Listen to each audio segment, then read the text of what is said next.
NBA reitingą pristato krepšinis.net. Didžiausias Baltijos šalyse krepšinio naujienų portalas krepšinis.net ir Sport1 televizija tęsia naują rubriką, kuri kiekvieną savaitę apeliuoja į stipriausios planetos lygos sirgalius. Tai NBA reitingas.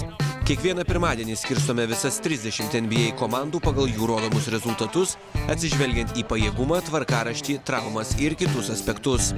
Šiame NBA reitinge įtrauktos rungtynės žaistos lapkričio 24, lapkričio 30 dienomis. Pirmąją vietą išlaiko kol kas nepralaiminti Golden State Warriors komanda. Geriausia lygos istorijoje startą užfiksavę praėjusių metų čempionai laimėjo jau 19 susitikimų ir nesuklupo nė karto. Tarp kitų dėmesio vertų komandų šią savaitę galime paminėti iš 13 vietos į 9 per 4 pozicijas kylančią Toronto Raptors ekipą. Jonui Valančiūnui patyrus traumą pastebimai pagerėjo Raptors gynyba, o Toronto komanda iškovojo 4 pergalės iš eilės, kol galiausiai krito atkakliame mače su Suns, kurį pralaimėjo rezultatu 102-107. Lietuvis starto penkete pakeitęs Bismakas Biyombo komandos sirgalių nenuvilė.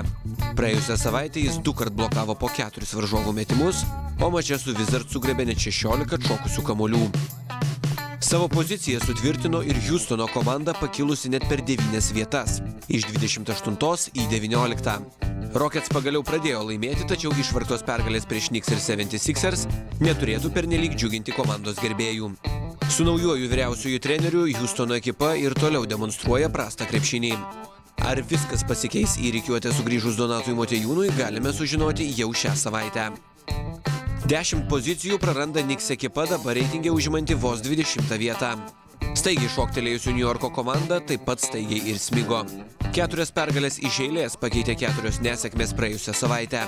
Kristapas Porzingis demonstruoja solidų žaidimą, tačiau Knicks puolimas šlubuoja. Jame galima pasigesti didesnio ir stabilesnio Carmelo Anthony indėlio. Pagrindinis ekipos ginklas puolime šiais metais iš žaidimo šaudo prasčiausiai per savo karjerą.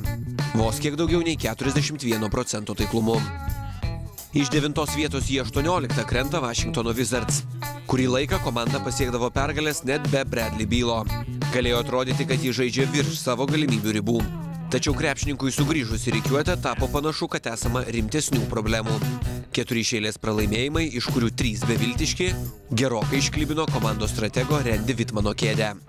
Tiek šią savaitę NBA reitinge. Krepšinis.net – didžiausias krepšinio naujienų portalas.